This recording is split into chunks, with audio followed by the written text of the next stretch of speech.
Hello, my name is Lilia Gonzalez Sandoval, and this is my final project presentation for Business Communication 201. I chose to write my paper on a social issue in the workplace. As you can tell by the title, I chose to write about mental health. In this presentation, we're going to go over the risk, realities, and responsibilities that organizations have to their employees regarding mental health. All right, to begin, oh, and if you see me looking down, it's because I'm looking at my notes. Sorry. But let's start. So, what is mental health?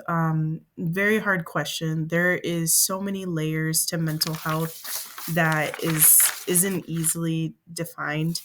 But just a quick definition. This is from the CDC. It is a combination of an individual's emotional and psychological well-being. There's a lot to make up someone's health, but the CDC kind of tight knits it into four main pillars.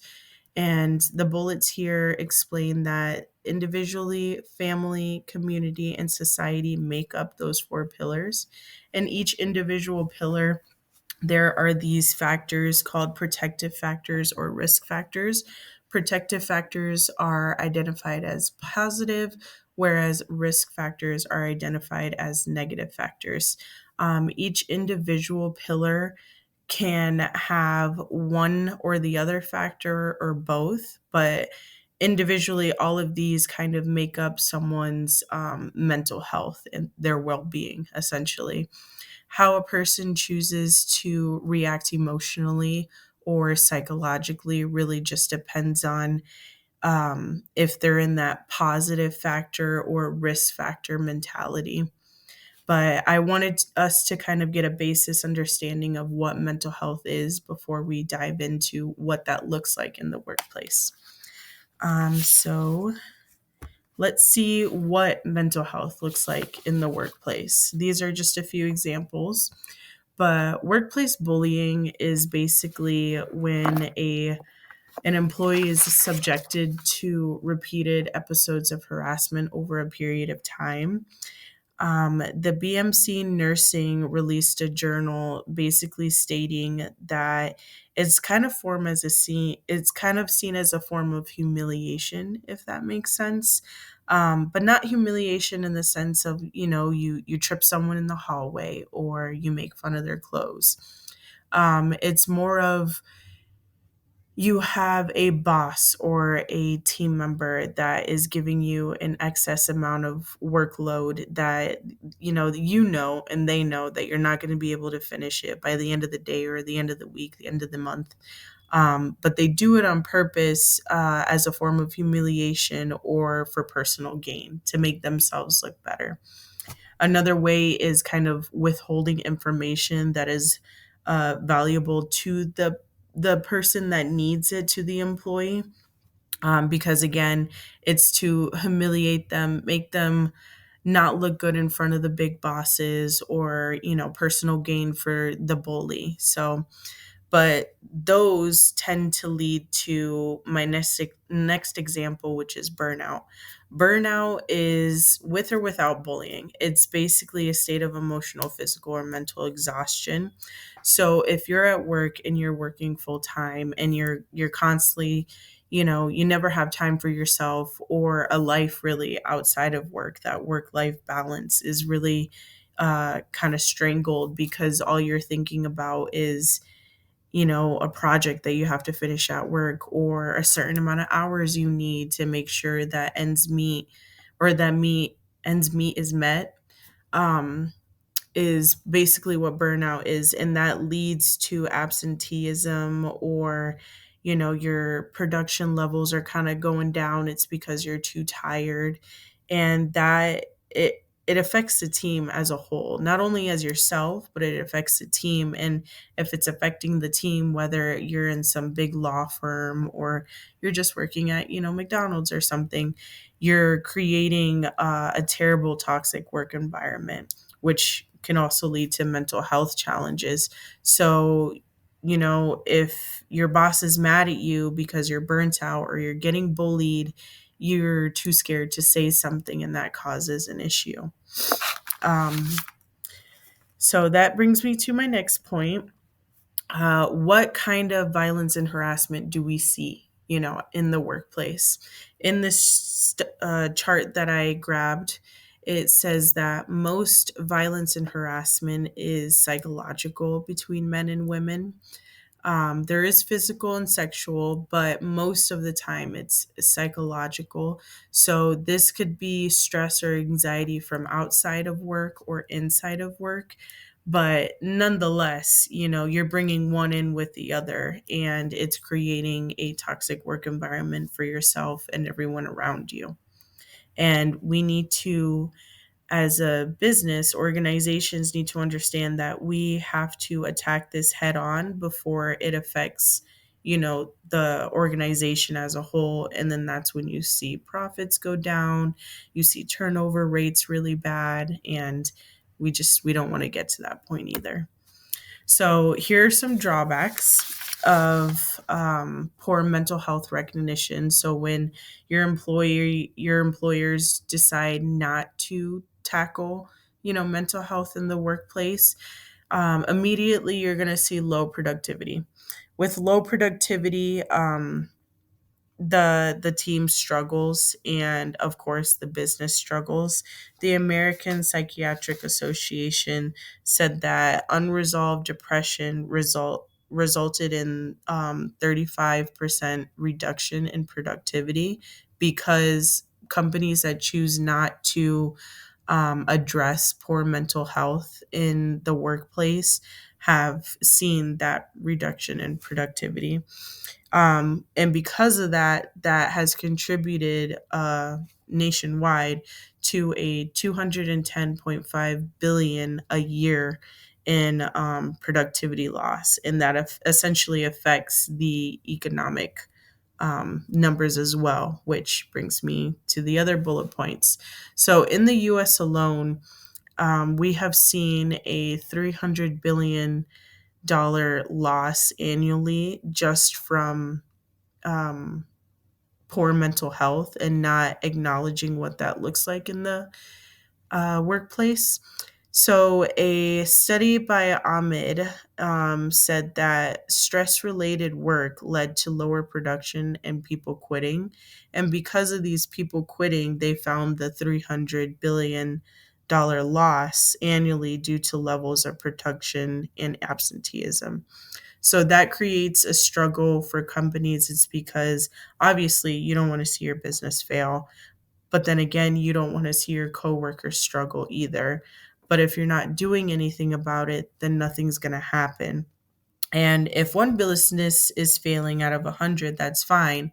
But we're talking about the US economy as a whole.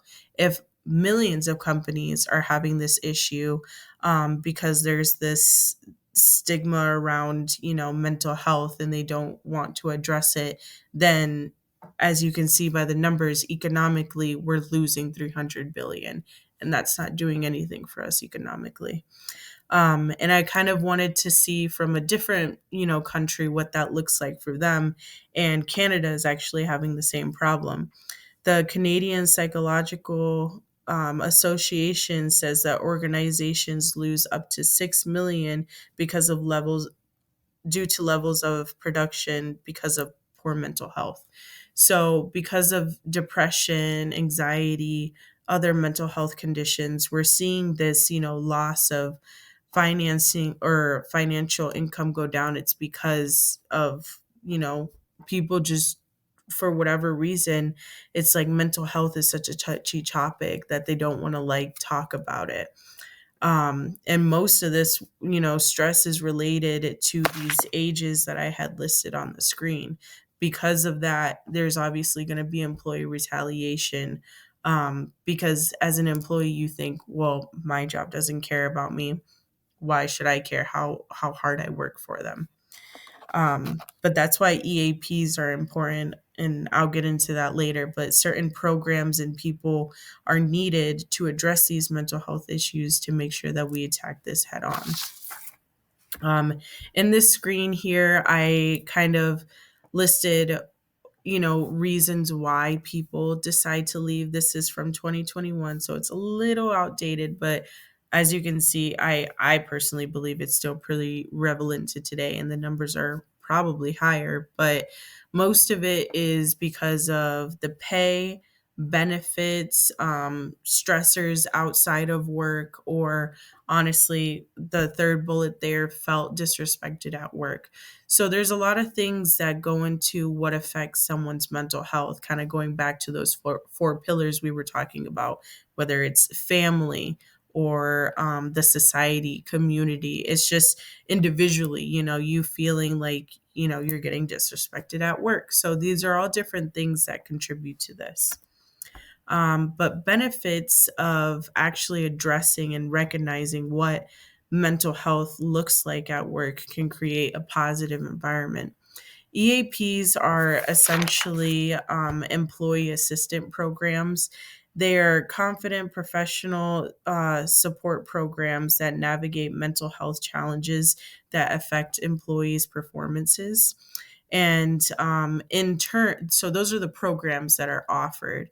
But IOPs are industrial and organizational psychologists. It's usually a team of psychologists that offer the holistic or regular, like psychological practices to help improve employee well being. And this in turn helps organization productivity, fairness, and job satisfaction. And that kind of, jumping over financial growth on the screen, you'll see company gain. These certain programs and people help, build teamwork, improve work life balance, greater job satisfaction, lower turnover rate.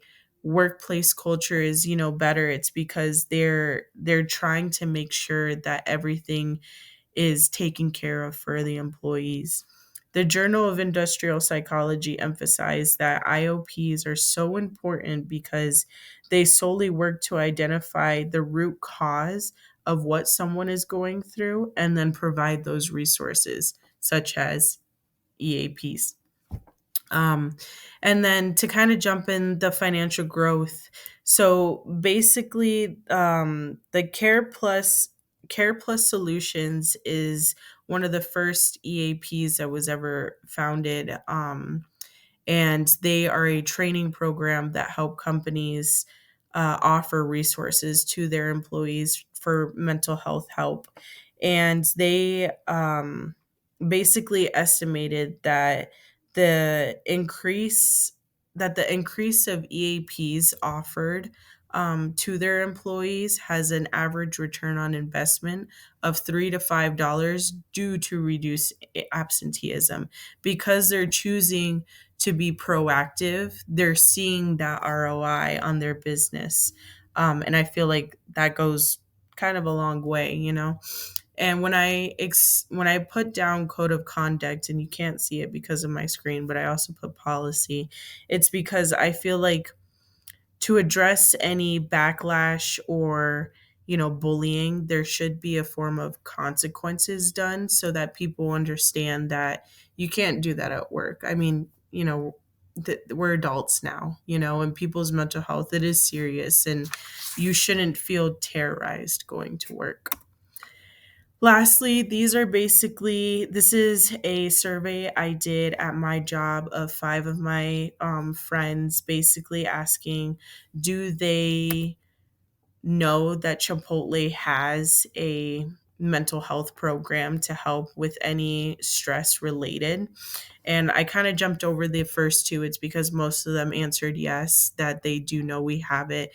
But in this specific slide, you'll see that it's a mix up. It's because a lot of it, like I said, with mental health being so multi-layered, it really depends if it's work related or outside of work. And you can't really understand or judge what someone's going through. It's because at the end of the day, you really don't know. Um, and I feel like that explains why we have this stigma around, mental health, and it's something that we try not to touch. Sorry, I got caught off, but basically that is my final presentation.